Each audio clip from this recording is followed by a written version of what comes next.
We'll guide you through how to optimize your DaVinci Resolve workflow for a smoother editing experience. If you find this helpful, consider subscribing and liking the video. First, open DaVinci Resolve on your desktop and go to the Preferences section by clicking on the DaVinci Resolve menu at the top left corner of your screen.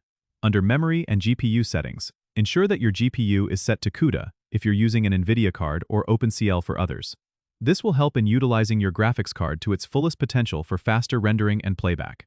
Next, head over to User and then UI settings. Here, you can adjust the optimized media and render cache settings. It's advisable to set the optimized media format to something like DNxHRHQ or ProRes 422, depending on your operating system, to balance quality and performance. After that, check the playback menu. Make sure proxy mode is set to quarter resolution.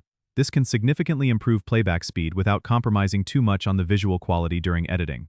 You should also enable the render cache to Smart. DaVinci Resolve will automatically cache the segments that need it, improving your timeline performance. Now, let's talk about your media storage.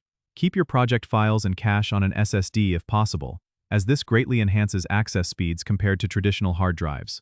Finally, remember to regularly clean up unused cache files. You can do this by going to Playback and clicking Delete Render Cache. Then select All to free up space. By following these steps, you should see a noticeable improvement in your workflow efficiency in DaVinci Resolve.